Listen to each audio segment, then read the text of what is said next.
There is no doubt about it, the electric fence has worked. Right here at the fence edge, you can see we're getting cleaned off, barely inside getting cleaned off. Everything inside the fence has remained untouched. The electric fence was a success. I know some people said it was overkill. I personally don't think it's overkill. This infrastructure is in now way quicker than running a T-post setup that you gotta put in and remove every year. That's just my opinion.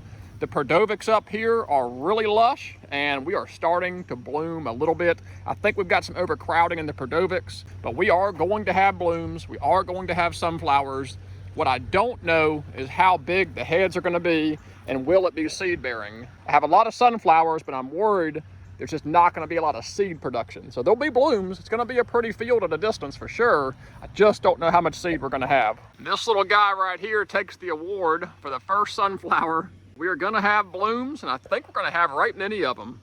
I was worried about the drought, but the field appears to have weathered well. We have clay soils, which actually helps when you deep plow and have clay. It retains a lot more moisture than, say, a sandy type soil. So we have weathered the drought. We had a downpour last night to give these sunflowers a little bit of rain. I see some wilting going on, but by and far, the sunflowers are surviving the drought. And we are starting to bloom July 1st. We have another bloom down here, and that's about what I'm gonna expect. That is about a 3-inch head. It's hard to tell exactly, but the actual seed area is about 3 inches. The total head's about 5. But that will produce some seed. So I'm hoping, fingers crossed, that we will have seed production. I think our clay soils and deep plowing and 1 or 2 rain events we've had was just enough to keep these fields happy and living. I do think the rain played a factor in stunting out some of these plants. Normally these Clearfield sunflowers will be just like those Perdovics and be a good 3 to 4 feet tall before they started blooming out. When you have drought stress, the plant reacts to it and says, okay, I need to go ahead and flower and start going to seed, and that plant will stunt out. We do have some much taller ones, but a lot of them are this maybe 26 to 28 inch height. This is more what we're looking for. These are about 3.5, almost 4 feet tall, and the actual seed head part of it is going to be a good 4 inches. So those will definitely produce seed, and you can tell the stalks are significantly larger. That's what a healthy Clearfield looks like. Those really thick stalks, about 4 foot high, and those heads going to get up to a good 6, 7, 8 inches. And you might have noticed I have not done a post spraying of a Mazamox this year because we got really good pre-emergent weed control. You can see a little bit of grass popping up here and there, and of course this horse nettle, thistle, I get it all confused and mixed up. But by and far, we have fantastic pre-emergent control. We have not needed to do a post spraying, which is fantastic because I've not had time. Could not be happier with this electric fence setup and how we've been able to protect these sunflowers. I just wish we had a little bit bigger blooms out here, but all is not lost. I think we are going to have a sunflower field. Just outside the fence, we are cleaned off. That's the deer cruising through here. The fence is working. The deer want to eat them. They love sunflowers, but they just did not brave and chance this fence setup. Let's go in here and take a look. Try not to get shocked here in the early Monday morning. This is a lot of what I'm seeing are these short stunted plants with a small, maybe 2-inch head. Some are going to be even smaller. These are just later to germinate. I don't think they're going to be very big based on the stalk size. One thing I am proud of, we do have our sunflowers in rows. If I had needed to come through here and post spray, I absolutely could have. There was plenty of tractor width in here to have gone down these rows and post spray. I just didn't need to. So a great trial year to see if we could plant on rows with the drill, which we did. We just didn't get the seed spacing that we wanted. We do have a lot of healthy plants in here where it looks like the heads are going to be definitely big enough to bear seed, which is exactly what we want. Another great look at the pre-emergent weed control. Not a stitch of weeds or grass here, and that applies to most of this field. But we're going to have plenty of bare open ground for the doves to be able to access whatever seed does produce and fall on the ground. For whatever reason, this fence line seems to have the best looking plants. Really nice, big stalks, big leaf structure. That's going to be a nice head. And that appears to be the case for this whole row here and for this whole row here all the way up the field. I don't know why, but it seems to have the best and biggest plants and going to have the most seed production. The areas that are real crowded, you can see the stalk difference. When you have a little bit of spacing, it's a little bit bigger, but the tighter it gets, the smaller the stalk is. That just tells you've got way overcrowding where that drill came through there and just dumped that seed. This is our biggest plant in the whole field. That is a giant base on it. I got a big hand. It's going to cover that whole palm. That's going to be a really nice head. And we've got right many of these still to come. Better look at the density of these Perdovics compared to the clear fields. This is where I broadcast spread and dissed them under, do a side-by-side comparison with running that drill. I actually think I overseeded this one. That's why you've got some stunting in here. But we do have some sunflowers just starting to bloom on July 1st. Should bloom for the next couple weeks and then start the drying process. Perfect timing. A honeybee on the first sunflower bloom of the field. That'll make Mom happy for sure.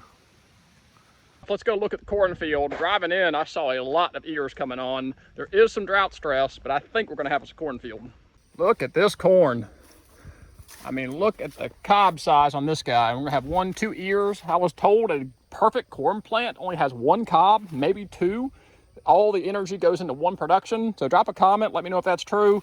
Last year, the dwarf corn would have 2, 3, 4 cobs on it. Most of these plants, as I walk around, have 2 or 3 coming on, which I thought was a good thing for seed production. So drop a comment, let me know. I'm not really a corn guy, but we have got cobs, we have got tasseling, should start pollinating here. We've got some predation coming in here, probably the raccoons climbing up these things, breaking them off. I just don't see a deer breaking that off. But there's 2 corn cobs that just won't make it. Thank you, Mr. Raccoon. We are experiencing some drought stress over here. You can see all the leaf curling going on and definitely all the browning. A lot of these stalks that have browned to the tips and the top probably will not make it. Thankfully, that just appears to be this little isolated area right here in this corner for some reason. A little bit of drought stress up the hill, but by and far, most of this field is looking really good and the corn is very happy and has survived the drought. I do have grassy areas in here, followed by areas with really clean ground. So I think that was just the inconsistency of spraying, but I don't think we're gonna have an issue with grass covering the whole bottom of the field to where the doves can't get the seed. I think we've got clean enough ground for the doves to access. And again, with these happy plants over here, we've got really nice cob production, 1, 2 cobs on each of these plants. As they're starting to tassel out, I think we're gonna have us a cornfield. I guess a horticulture agent from Mom and Dad's church came by and said, hey, that's actually a pretty good looking cornfield. I think when you have small acreage where you can control the quality, you can get a better yield. If we took this same application across a 20-acre field, it might not look this good. But I'll take the compliment. I'm happy with it. We're gonna have corn. Here's a great look at some of the clean ground we've got. A little bit of grass trying to creep in. Once you get in here to where we post sprayed, all that ground is smoked. We've got really clean ground in here. So I am very pleased overall with our weed control in the corn this year. But in general, I would love your thoughts on our corn population using this disking method. Some areas have really nice spacing with some really nice stalk size, really nice height, and definitely got ear production. So that's our cornfield. Let's go take a look at the millet. Just as I suspected, all that volunteer for the most part was brown top millet coming in from last year, and we have got a bumper crop of it. So this area got heavy fertilized and volunteered from last year. We've got both Japanese millet, brown top millet volunteering from last year. So we've got a plethora buffet of millets in here that's actually going to mature out a lot quicker than what we planted about 3 or 4 weeks ago. So let's go take a look at that. Really nice stand of Japanese millet here that volunteered. So I'm really glad I did not spray out this. I had a gut feeling this is all going to be volunteer millet from the last year. And for the most part, it is. There is some grass down here we may have to spray out later, but we've got a great jump start across a third of this field that'll mature out quicker to ensure that we'll have some early food on the ground. And this is the brown top millet that we have broadcast spread. We have got seed coming on. It's a touch early and the heads are a little bit small. I think this area might have been slightly under fertilized and we're experiencing some drought stress here, but we do have right much seed even for a stunted plant, which I am glad to see seed production because we need it to continue to mature out, dry out, so we can burn it before mid-August. Some areas seem to have a lot taller plant growth with even better head production. So I think it's gonna be a little bit hit or miss just based on what had available nutrients, what had a little bit more moisture. But by and far, we've got a brown top millet field.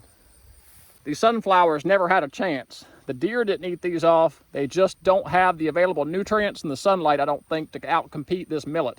That millet is very fast growing and maturing. These little sunflowers simply can't get enough nutrients to get going. So there's some little sunflowers in here. They're just not gonna make for anything.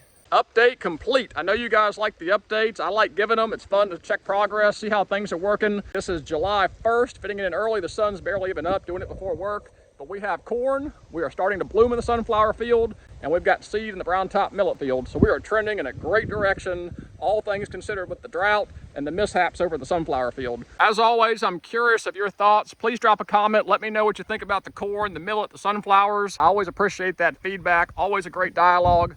Had a guy ask me, is it worth it? The answer is yes, it's worth it. We have a lot of family friends that come out and enjoy the sunflowers, and opening day dove shoot is a fantastic family tradition for us. So the answer is yes, it's worth it. I appreciate you guys following along this journey with me. Until the next video, God bless, take care.